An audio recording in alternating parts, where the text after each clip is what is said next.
Join the conversation about Black business and entrepreneurship. I am Candice Dickens, your host, and I want to wish everyone happy Juneteenth. Dr. Dickens, tell us about the names of your business, and then I want us to talk about, how you came to be branded, incorporated, or LLC, and talk about the experience of being an African American business owner. I know you have two businesses. I'm looking at the cards. One is called Be Free Defensive Solutions, and the other one is Life Changes. Can you tell us something about the business? Sure. As you said, I have two businesses. Be Free Defense Solutions is a company where we train people in relation to firearm safety. In this day and age, I think that there are many things going around. Can we start over? No, it's live. Oh, this is live, man. Man. Anyway, there's a lot going on out here in society, especially living in urban environments. There's a lot of violence, carjackings, and people just aren't safe. The police realistically can't protect everyone, and for the most part, they're a post situation. They come after something violent happens or an event happens. So it's up to you personally, to be able to defend yourself. So what we do is we teach people awareness, we teach people basic defense, looking at home defense. We also teach them firearm safety. We help them get what's called an HQL, which is a permit that will allow them to go purchase a gun. And we actually help certify them for what's called wear and carry, where they can actually wear a firearm. In addition, we also help them choose what firearm is best for them. I think that in this day and age, it's up to you to understand that you have to protect yourself. Absolutely. So that's what Be Free Defensive Solutions is about. The other company is on the other end of the spectrum. It's called Life Changes. And so with that company, we offer academic and mentoring support for young people, ninth grade actually into college. So we look at them in terms of we help them with their academics, tutoring, professional development, and lifestyle choices. Okay, um, right now, um, STEM is big. A lot of young people are struggling with technology, with math, with science. Mm. In order to effectively get into STEM fields, um, starting in middle and high school, they have to be on a certain track in terms of math and science to be able to effectively go into college and compete and get into those fields. Right now, a majority of uh, young people, middle school and high school, in large cities across this country, they're not on track. In fact, I will go further and say that a lot of schools aren't preparing them well at all. Mm. They need help. But parents have to understand they need help. And then parents have to go, they have to find someone who can help them. And so I Absolutely. put together Life Changes to help people, help young students. Again, they can actually give us a call or go to our website, which is lifechanges.solutions. There they can register.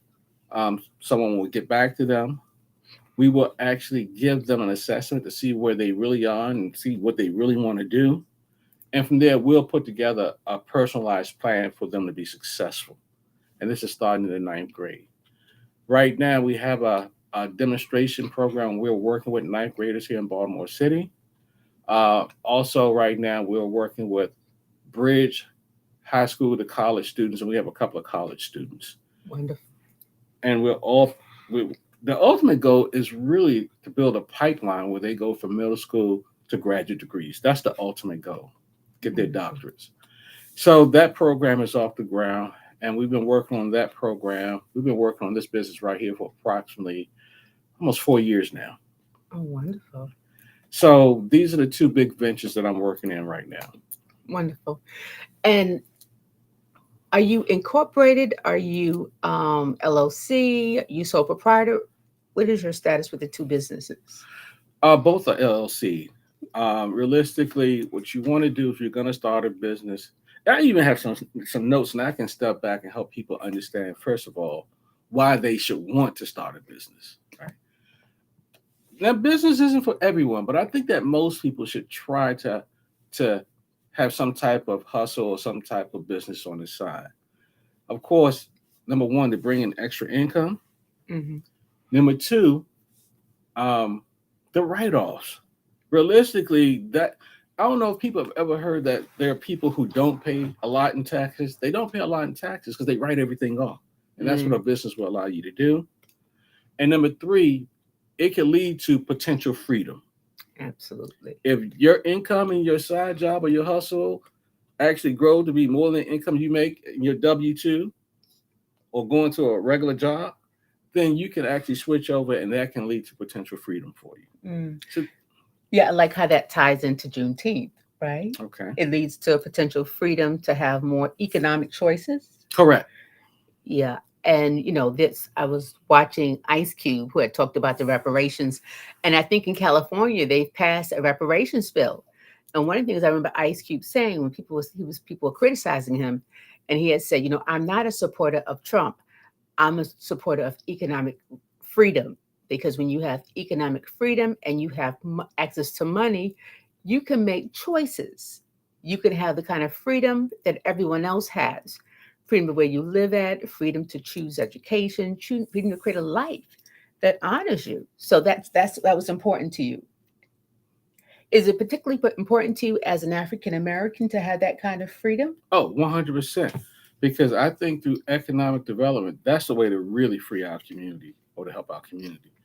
Um, Politics aside, I think that the power to progress for African American communities is in our hands. This is a capitalist. I'm talking about the United States. This is a capitalistic society, and one of my theories is that we're not going to progress, or we're not going to do well in this country because we don't understand finance and economics. If we want to do well, again, I think the power is in our hands, but that's through starting our own businesses. The next step after we start our businesses is that we have to invest in ourselves, education, etc., and we have to build wealth. And then we can make our own decisions and choose what we want to do. It's hard to do that if you don't have a financial basis. Mm, Every almost practically every law, every bill, every regulation is financially driven. And if we don't have per se the seat at the table, which comes by having finance and money, it just won't happen for us. mm, So we have to build businesses in our community, and we have to actually go um, and patronize those businesses, absolutely. right? I know that, going back to Sykes, when the emancipation happened, I think that we were promised 40 acres and a mule by Lincoln as a way of balancing out what happened with slavery, giving people an opportunity and to get even loans. And I think that one of the things that didn't happen is that we didn't get the loans, especially the soldiers who fought in the war who were promised that. We didn't get the loans. And many of us didn't get the 40 acres and a mule. Or if we did get the 40 acres and a mule, we were indentured, or we were in debt to the former slave owners who would sell us some of the equipment or some of the things that we needed to start. So what started out as prosperity ended up more feeling like an indentured servant, where you constantly gave more than what you were receiving. Can we go back a little bit about? Well, let me comment on that Oh, okay, yeah. because I think that is um, I think that's their standard. That's the standard. I don't think that our government, and this is just how I feel, they're not going to do much to help us build wealth.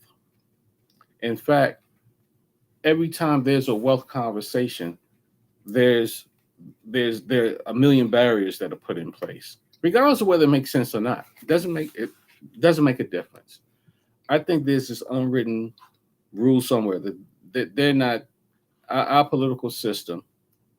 They're not gonna do what's in our best interest. They're not gonna help us build wealth. And so again, that's why I think it's got to be up to us to do it. Got it. So it's really about us making the decision to be the the leaders of our own destiny. We I have to mean, be the leaders of our own got it, destiny, got it, and that comes through economic development. got it. So can we go back a little bit and can you tell us a little bit about the difference between being incorporated, LLC, sole proprietorship? So for people who are thinking about starting a business, because I think for a lot of us during COVID, we were like, wow, it's an opportunity for me to create a business. And some of us didn't know which kind of business. We just jumped in, paid the Right, right, $300. But right, can you right, tell people the right. difference between, So let me back up a little bit, and then I'll answer that question. Um, I think that if someone wants to start a business, they need to think about starting it based on their passions. What are you good at? What are your capability? What are your abilities? And is there a demand for that? yeah, and core Right. beliefs? What's important to Yeah. you? What are some things that Correct. are values for you? Right. Once you figure that out, um, just get started. Go out here. I advise most people take a business class. Realistically, you can take a class online for little or nothing these days. $100. Invest $100 to understand fundamental business and fundamental accounting. Go out, get some clients, and if somebody's willing to pay, then I'm pretty sure you can find 100 more that are willing to pay. Once you start making money, if you see that this can grow and you're going to be dedicated to it, then you can go and you can determine whether you want to be sole proprietorship. Because realistically, once you get started, you can be a sole proprietor. But then you can determine whether you want to be LLC, S corp, what have you. What's the Okay? difference between them? I'll give you the difference.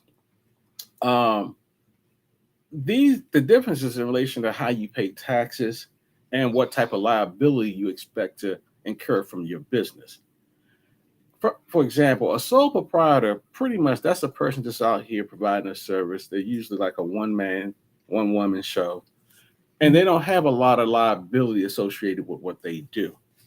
When they pay their taxes, they pay their taxes under. They can pay their own taxes under their own social security number. Okay. Mhm. The next level So is let me say one okay. thing. Go ahead. You are the business. So if someone is going to sue me, they sue Candice Dickens, even though my businesses are CRA Counseling Consulting or Color Trauma and Healing.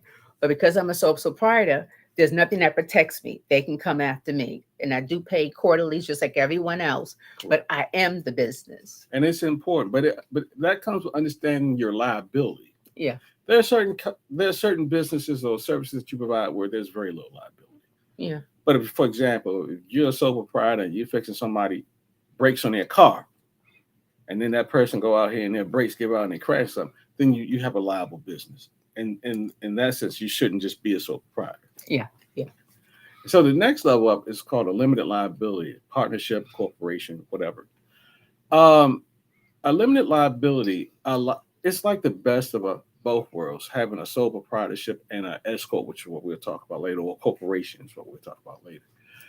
In an LLC, it provides you some liability coverage, but it allows you the flexibility to fill out your tax work almost like a sole proprietor. And so that's the sweet spot for most people. It's a little heavy. We'll talk about it, but that LLC is kind of in the middle. It's not as paper intensive, and it provides you with liability coverage. Okay. Um, the third category is a corporation. In a corporation, the business and you as the owner of the business are totally separate. A corporation is a totally independent entity. It's going to pay taxes and you're going to pay taxes. And that corporation, since it is a totally independent entity, all the liabilities is in the corporation.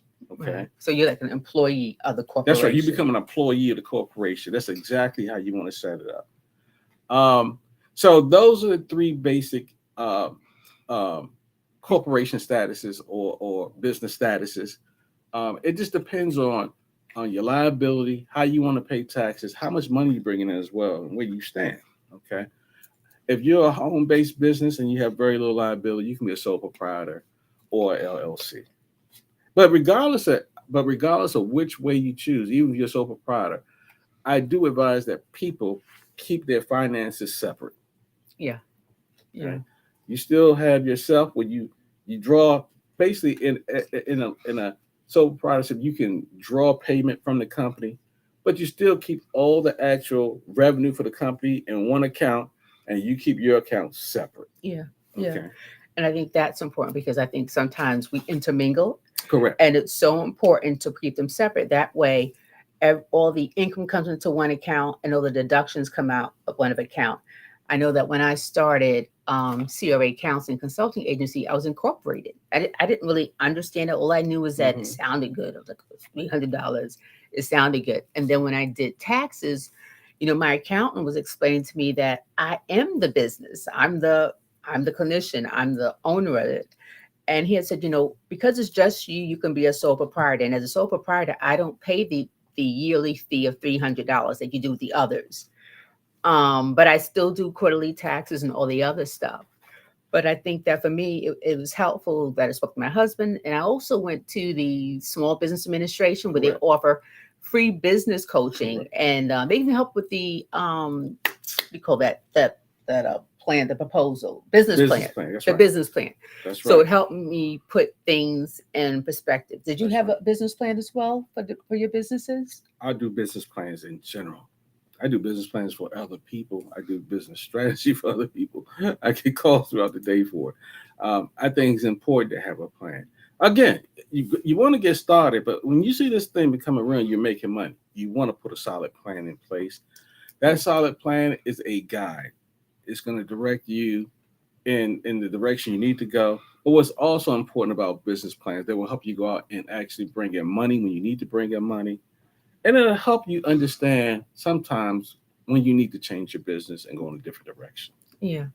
I can remember when I made my business plan, and it was like maybe a 5 document. It was the first time where I had to figure out, what the income would be, what the expenses would be, like buying a computer, the phone expense, the rent, the malpractice. As a clinician, I had to have malpractice just in case someone, sued me. Then I had to have insurance for the site that I was at, which covered if even if I was going to a training, it would cover the training expense if I got into an accident.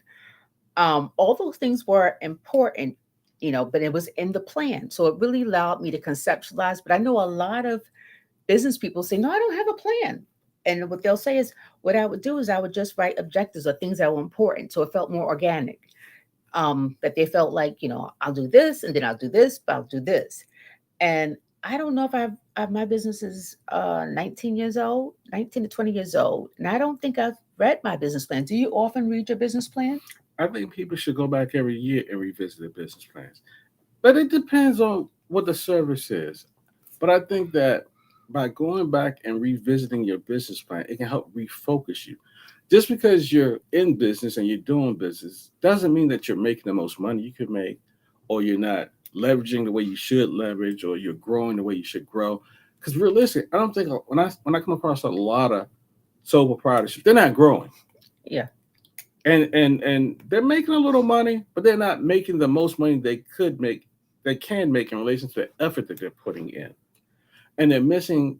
They're not taking advantage of all the like tax breaks and incentives and opportunities on the table. absolutely. And my mindset is, if you're gonna go out here and work for yourself, and you're gonna work for yourself, you're gonna work. Realistically, you want to maximize what your return is. Yeah, But a lot absolutely. of a lot of black companies really aren't. They make a little bit of money, and then they got a little money, and they think they can go buy a big mansion and buy a big car, and they think they're good. But then, for in relation to what they're putting in, they're not maximizing what they should be getting. Yeah.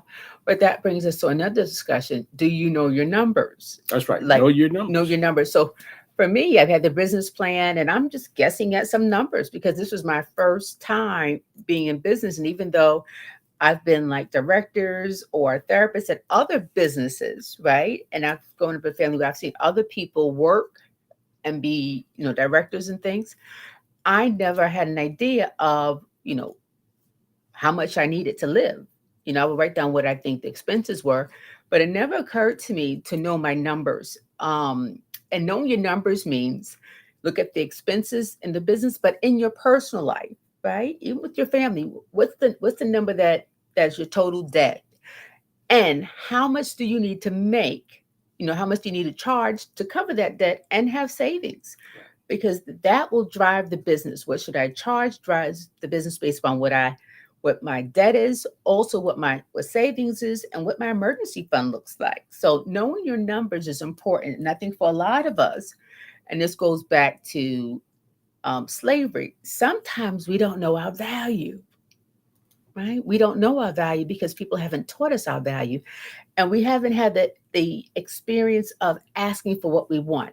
We're used to be people giving us what we want or Correct. telling us what our value is. Correct. So when you go to Correct. job and you say, "Hey, I'd like to be paid 30,000," and they go, "Could be just paid 25," then Correct. they don't give you your value. They give you what they want to give you, and that's about power. But that's why it's important to take a fundamental business course as well, so that you'll actually start to understand terminology. You'll understand that revenue and profit are not the same. You'll know what an asset is. You'll know what expenditures are. Taking a course in accounting, that will allow you to make sure you understand your numbers. If you're in business, you need to understand cash flow.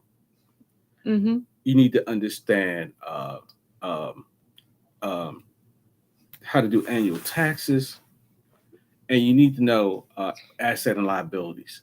We call it a profit loss sheet. Yeah, There are three main things. If you're going to be in business, if you're real about business, you need to understand those three documents. Okay, profit and loss, cash flow statements, and your annual tax statements. Okay, those three things. If you're in real business, if you really want to make business money and you want to grow. absolutely. And I think for a lot of us, we're communal people. Ancestrally, we function and as a village, and sometimes it's difficult for us to put a price on our services because we don't want to hurt the village. So people will say, "Hey, can you give me the ancestral discount, right, or the ethnic discount?" And not reeling. So we're making sometimes emotional decisions, or we give services away that could be services that you can get paid for, which is why I love people who do here, because they have an idea of how each service, whether it's a color service, a curl service, a haircut, they have an idea of what the service is. And for a lot of us, we're afraid to ask for what we want because we're not aware of what our value is. And then we want to protect people in our village because we're like, I don't want to put a burden on them, and not giving them an opportunity to really show you that they'll honor you wherever you're at. And I think that's something culturally, not Correct. knowing our true value Correct. Correct. and being afraid of harming people as opposed to allowing people to rise where you're at and believing that they'll do that. Because I think that for a lot of business owners who are African American or African descent from the diaspora, I think that for a lot of us, we haven't learned how to do business. Correct. But there's this thing about not wanting to hurt our culture, but also we have a unique role in business. Like for you, when you were thinking about business, were you thinking about your role as an African American? Yeah, because most of my business is primarily focused on the African American community. In other words, you have to understand who your clients are going to be, and then you got to understand what the market is willing to bear. If you have a service where you have to charge somebody $1,000 a month, there's black clientele that can afford $1,000 a month. Just depends on what the service is, right? So you have to understand the market, who those clients are. Um, in our community, we have money. We keep talking about the black community doesn't have money. There are some people who are financially at the bottom rung, but overall, we have money. The African American community spends, and as a total, spend money like a small country. Yeah, yeah, So if yeah, we can spend money like a small, somebody got some money in yeah. our community, We're the biggest right? consumers, but I We're the think biggest consumers. yeah, That's correct. yeah. But I think it's that part about I'm my brother's keeper, right? No, no, Wanting to yeah, create, ways of, I know at least for me in my profession, which is mental health, wanting to create ways of healing, especially racial trauma, wanting to create a safe place, and then feeling like I want to make sure that I honor them and I don't exploit them, And being my brother's and sister's keeper, there's that feeling of wanting to take care. And I think to your point is you can take care of you, but also take the care of the business of you as well. Correct. That's right. That's right. I believe that people they pay for what they want. That's what I do believe. Um, I think that um, we have to have conversations in our community where we we we we take our money and we prioritize it a certain way to make us better, Yeah. to make us progress, to rebuild our communities, and we again we have the, in my opinion, we have the money to do that. It's all about prioritizing how we spend it. Yeah. On a topic of money, do you feel like sometimes it's difficult for us as African Americans to access loans, grants, so that we can grow? Do you feel like it's more difficult? It is. It is. Again, because we don't understand fundamental business and finances. When you go to a bank, again, you got to understand what an asset is. You got to understand what a liability is. You have to. I was just talking about what's called a profit loss sheet. You have to understand what that is before you go to a bank. Unfortunately, a lot of business owners they don't. And when you don't, and you go into that bank, even though you're making money, and you think you're gonna get a loan, you can get turned down. Yeah. All right, because realistically, you're gonna banks want to loan money to people who they know are gonna give the money back. And if you don't understand basic terms, it gives them an indication you might not understand Yeah, finances, and at some point in time, you have problems, you might not be able to get my money back. absolutely. Yeah, I can remember, this is me telling all my business. I can remember having an 800 credit score and trying to get, was it a loan, or I think it was a loan or extended line of credit from, I won't say the bank, but the colors are red and blue. That's all I'm saying. And I remember them saying, yeah, you have a high credit score, but about 5 years ago, you were late on something. And I was like, what? Are you kidding me? And I've got this amount of money in my bank account, and all of my deposits go into this account. And you can see that I'm a business that's been around for X amount of years. And I felt like there was some biases. And I think a couple of years later, they talked about that there was some discriminatory practices That's right. towards That's business right. owners of color, that That's right. it was harder for us to get that. So then we do what do we do? We go get that predatory loans, which has these high interest That's right. rates, That's right. or we use our money, we borrow money from friends, right? Because sometimes the banking systems aren't always fair to us. And so we have to do unconventional things like take a line of credit on our houses, or take out a line of credit on the credit cards, or ask for people to be investors in the business so that we don't start out with so much debt. Um, But that education is the key, because when you understand the terminology and you show them they understand the terminology, they talk to you differently, oh yeah, right? yeah, That's why it's important. If you're going to start a business, take a business 101 course and take an accounting course. It'll put you on the track to understanding that you probably need more education. And once you get into a certain world where you know terminology, you understand interest rates and things of that nature, hmm, you can talk to them a different way in a different language that will allow them to serve you a different way. Okay, you just can't go in there and say, I want a loan because I got a high score. yeah, It's more than that.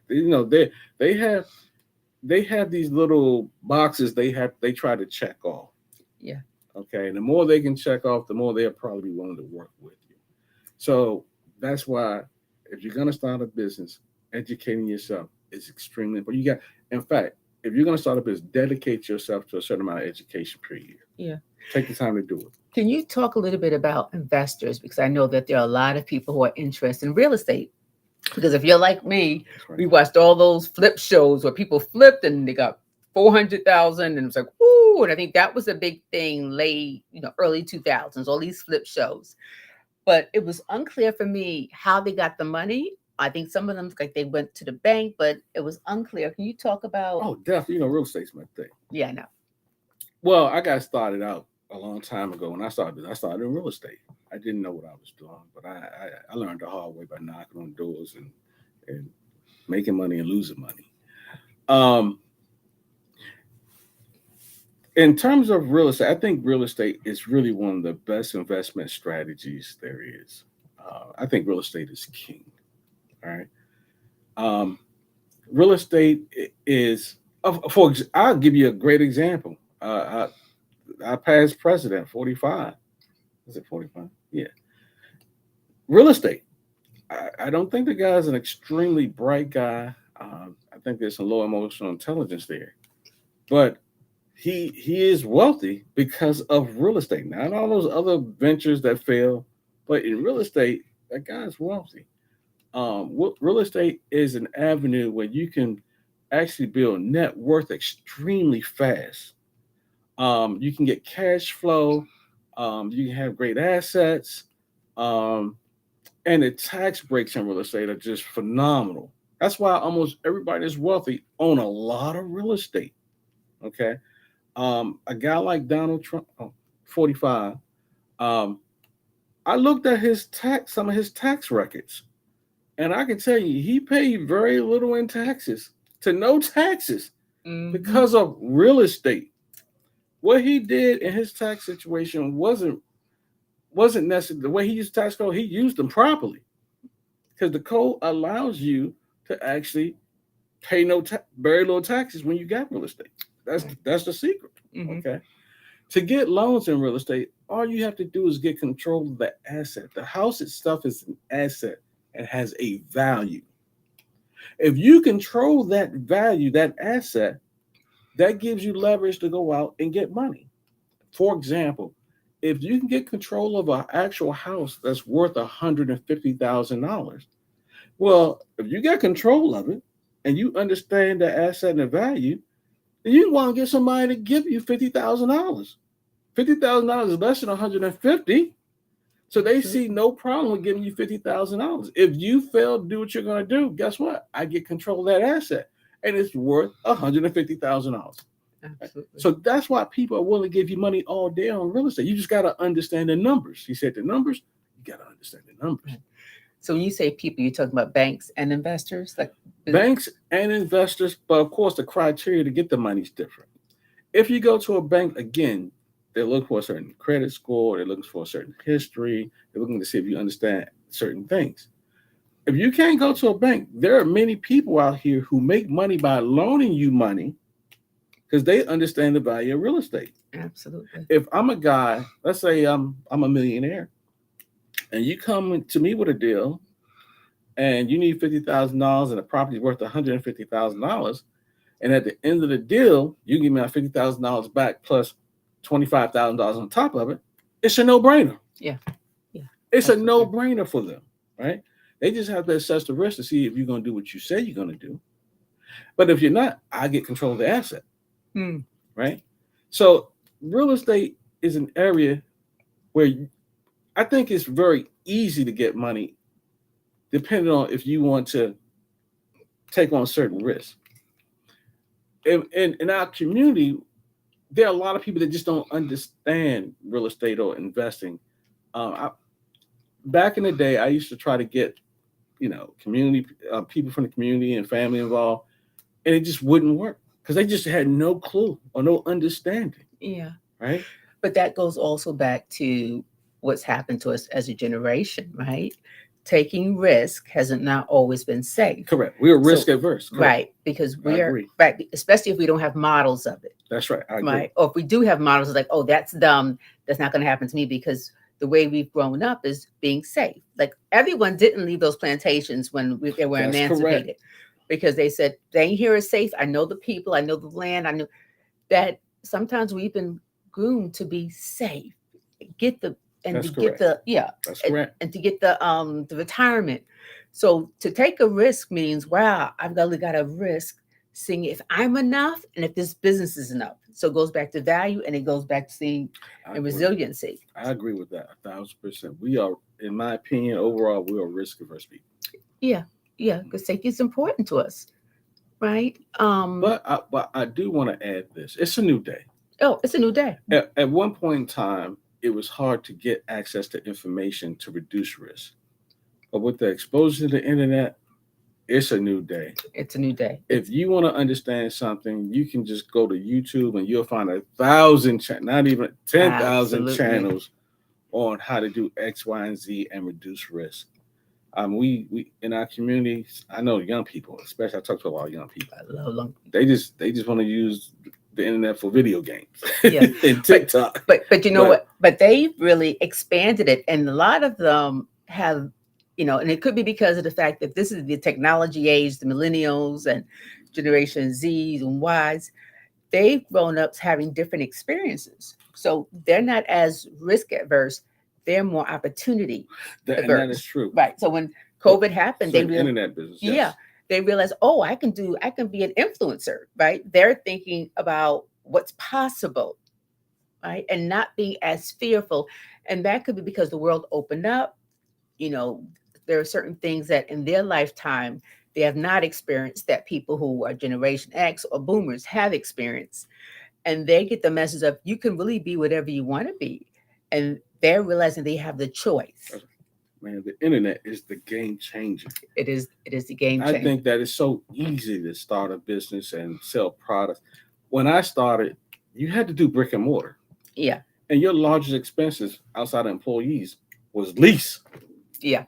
Right, that lease, you lease a 5,000 square foot building. You're talking about minimum five, maybe like $5,000 a month.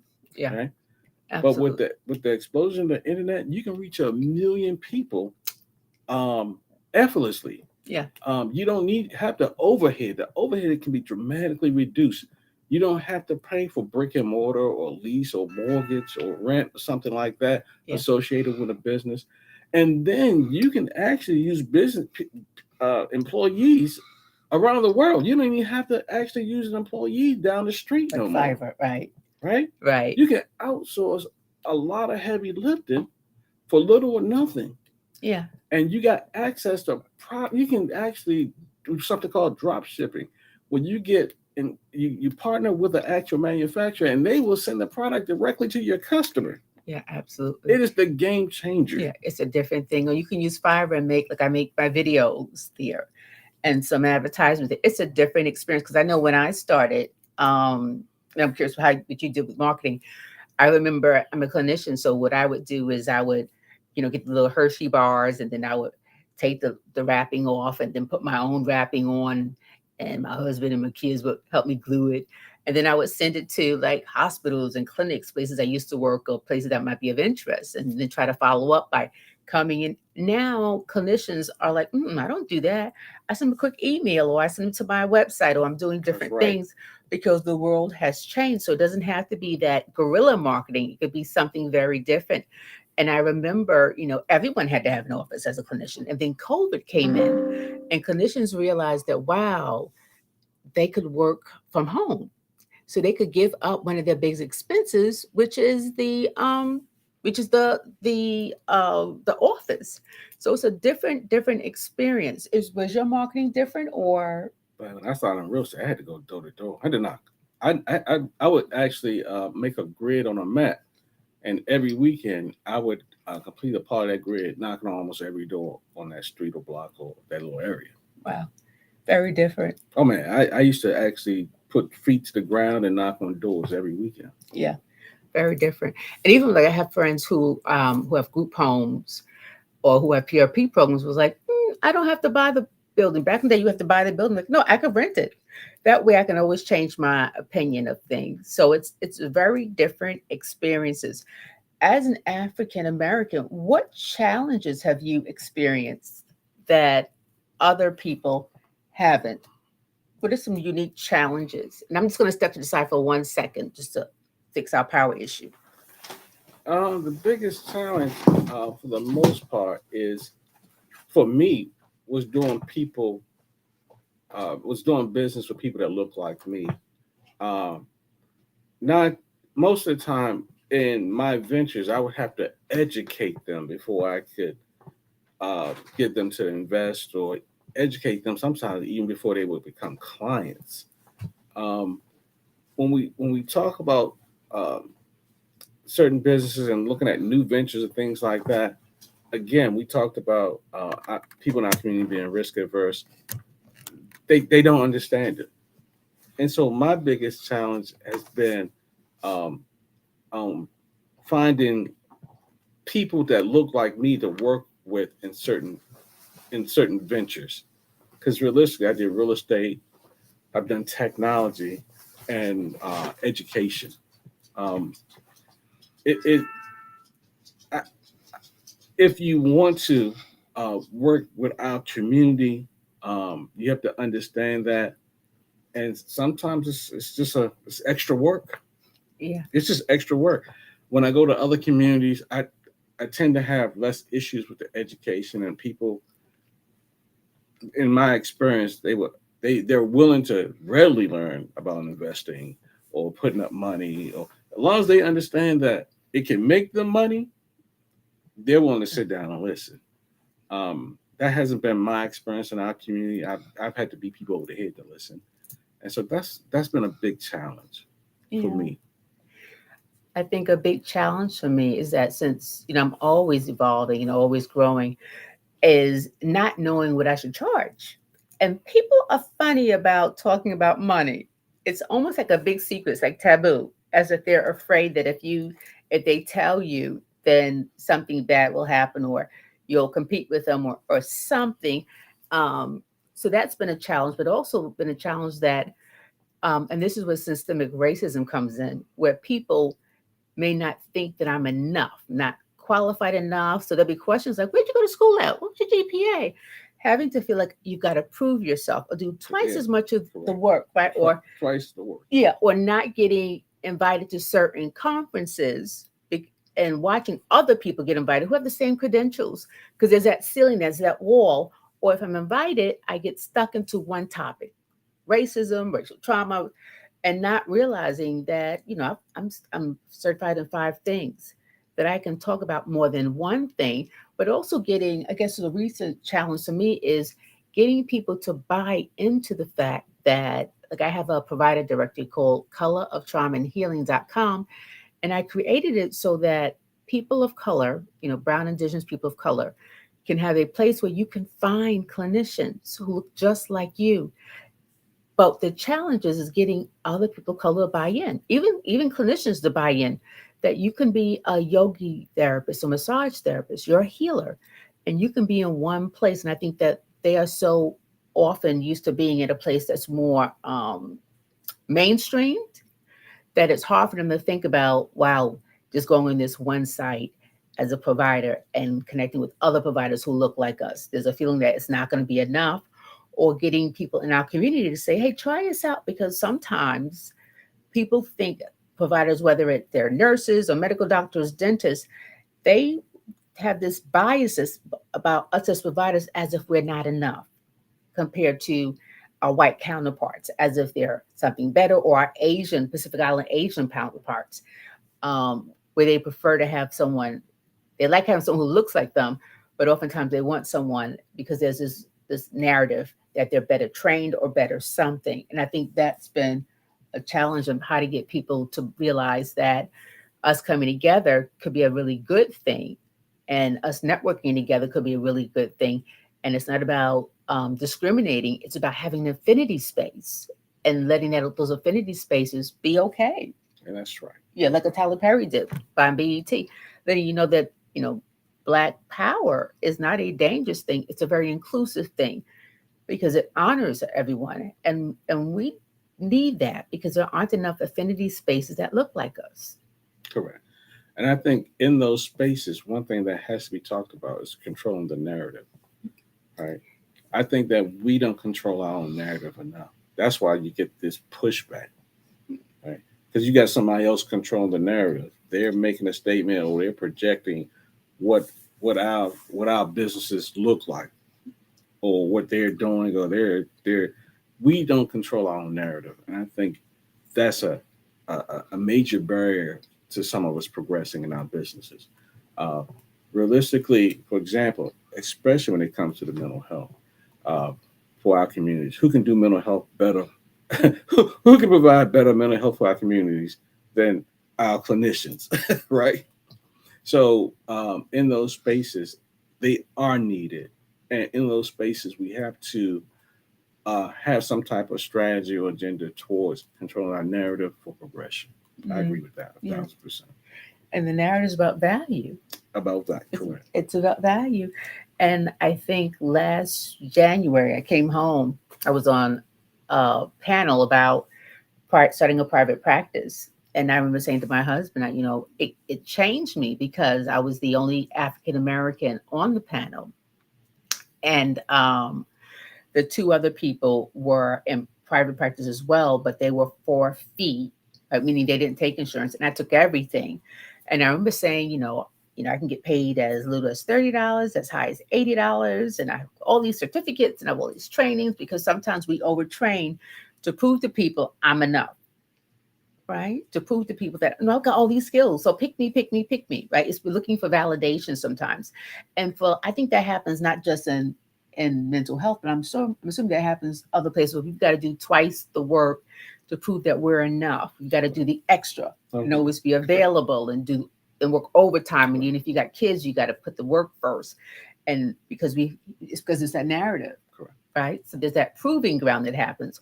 But I remember on the panel, the other clinicians were like, I charged this one something, and one of the clinicians had only been in practice for a year, and the other one had been in practice as long as I've been a clinician. I've been a clinician for 30 years. And she said, no, I charge this, which is twice the rate of the first clinician. And people ask, the two, why do you not do like Candice and see like 40 people a week? And they said like in unison, and it wasn't practice. They said, we know our value. So I went home thinking, no, their value. And I spoke to all of my friends who are clinicians who were like me, taking insurance. And what I heard was fear. What if nobody shows up? And I was like, wait a minute, you've been in this game for 30 years and you are just as skilled as I am. You've got certificates, all this stuff. You do trainings. But the fear was that people aren't going to choose them. And that is part of the impact of slavery, that you're not going to be enough. And that because you're not going to be enough or seen enough, that people aren't going to choose you. Right. And I think that that's a unique experience that happens with us. And I had to look at my own reason why I was taking insurance. And part of that was fear. What happens if no one chooses me? What happens because most of my clients are African American? What if they can't afford it? But I said to myself, but what if they could? What if I believed in my people, the way Michael Jordan believes in his people and sells those sneakers, the way Beautician believes in those people and puts a weave in your hair? What if I just believe that they will value quality experience and they'll show up in the experience? And I think that's something that is a struggle, especially my provider directory, color, trauma, and healing, of getting them to see that the clinicians there are more than enough. And for the clinicians to buy into the idea of joining something so that we can have, massage therapists who look like us, trauma therapists who look like us, trauma therapists who look like indigenous people, all of that. Right. I agree with that. Yeah, yeah. Um, Maintenance. What have you done to help the business grow? And what are some growing pains that you've had? Um, I'm going through growing pains now. Um, you have to, um, a lot of it's in marketing and letting people know that you exist. You have to let people know what you do. You got to give them an opportunity to see what you do so that you can get people in. Uh, in a lot of businesses, you're going to start off with whoever comes to the door first, second, third. Absolutely. And as they talk about your business, then other people grow, come in. You have to put together marketing strategies to reach a lot of people. For example, in your business, you may have to market to 1,000 people to get 10 clients. Okay. So in order to grow, you have to market. You have to be where you need to be for people to see. Absolutely. Absolutely. So for people who are like, I don't want to be seen, really look at why don't you want to be seen? Because this is part of being visible. Right? It goes back with being enough. And for some of us, being seen has not always been a safe thing, Correct. right? Correct. So it's really giving yourself permission to recognize by being seen, I'm safe and I have control in how I show up. I change the narrative. It gives you an opportunity to take ownership because not being seen is part of our flight response, right? This is how we avoid danger, but it's also how we avoid opportunities as well, That is correct. right? So, doing YouTubes, Facebooks, Instagrams, letting people see who you are so they have a feeling of what you're like. And for people who are older, sometimes we have a younger niece or a nephew who can help with that, or we can go to like Fire or some other organizations who can do that stuff for you and teach you how to use even Google as a way of marketing yourself. Correct. So yours is about marketing. I think at one point my biggest struggle was the business was working me and I wasn't working the business. What does that mean? I had lots of clients and I didn't have work life balance. And I had to really look at, what was important for me and pull back so I wasn't, being overwhelmed and being so accessible. And I remember one of my younger clients, teenager, had called me 7-Eleven. She was like, "You're always open." And for me, I didn't like that, always being open. So it's really looking at what's healthy and what are my needs compared to just what are the business needs, and really maybe even hiring people to help. And now it's really looking at, now I know within the numbers. My kids are in college, so I've got to, my income has to match the college needs so that we can have afford to put our kids through college, but also have retirement. So the needs change as you change. Um, I yeah, can say this, and that is that um, focusing on a plan will help you understand some of those things as well. Because I think that what happens is that when you look at your numbers can help you understand when you can really hire people if you want to grow, yeah, right? yeah, Your numbers can help you understand when you need to take a new direction. Your numbers can help you understand a lot. I think that most people just don't focus on they don't have a plan and they're just out there just trying to just make the money. The mm, other thing is that your business model might not be the right model, right? absolutely, People don't, just because you can go out there and sell a product and somebody will buy it doesn't mean that that's it might not be the right type of product for you to sell. absolutely, absolutely. For example, you might be knocking on doors trying to sell something, but realistically, there may be a larger opportunity online. Opportunity, Right? absolutely. You may be actually a one man army, but realistically, the right model might be for you to hire 10 people and then realistically, you just train those people. Mm-hmm. To expand. So I think that people have to sit down sometimes. I'm an advocate, a big advocate of people having a business plan and revisiting that plan on a on a needed basis to Mm, understand what's best for them. I don't see that enough, and that's why I see, in my opinion, I see a lot of um, small businesses struggle. absolutely. Absolutely. I think that what helps, at least for me personally, is networking, having a community that I can say, "Hey, what do you think about this? What do you think about this? So I'm having this business problem." Whether I go to my husband or go to my mom or my brother, or I used to meet every Sunday with a group of two amazing women, and we had different businesses, but it was our affinity group. We talked about where you at, what are you working on, and gave each other feedback from everything from our websites. What do your numbers look like? What are the goals? And what are the tasks? We held each other accountable. And I think that's important because every business, the way businesses grow, it goes through networking. Like who you know or who you treated will refer somebody to you. If you're really good at what you do, people will refer. But it's good when you're the at the top of the business, there has to be a council of people who you trust, who can hear where you're at and give you some great feedback so that you're not so alone. Correct. Mentorship is huge. Networking is huge. And I struggle with those things. I personally struggle with those things. Part of it is because when you're so busy doing so many different things, it's just hard to just take time to network. I mean, from my perspective, that's how I used to think. So Yeah. I'm trying to figure out better ways to network.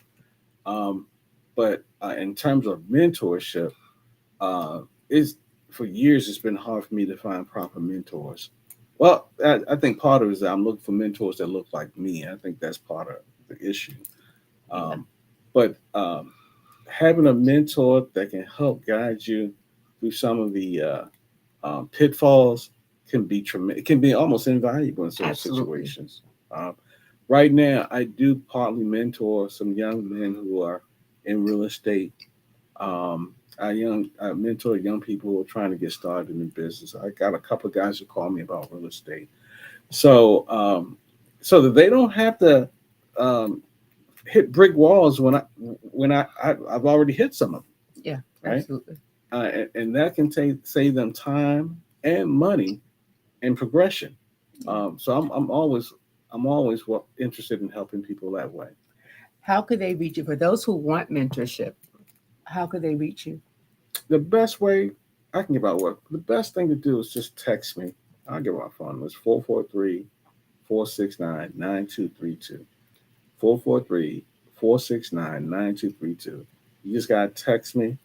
You gotta leave me your name, tell me what it's about.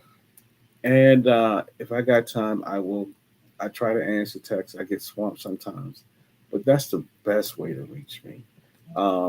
If you're interested in life changes, um, life changes dot solutions. That's the website. That's the best place to catch me in terms of the educational business. Okay. And the other business you have, how can It's they reach best you? for them to text me too. Okay, awesome. I do have a website, but it's best for them to text me. Awesome. And I always give out information. So you can go to my website, CandiceRDickens.com, or you can send me a text on colortraumahealing.com. I'm always willing to help. I also offer business coaching. So my prices are there. But when people have just one question, I'm like, okay, let me give you some information because I think that it's important to give back, right? Because that's how we grow. We're communal people. We're a collective people. We move as one. So anything we can do to help, we would love to help. So if you like this video, please share it. Today is one of the most important days because it's Juneteenth and it's about freedom and liberation and empowerment and growth. And we are so supportive of that for everyone. So I hope that you enjoyed this. I hope you got a lot out of this.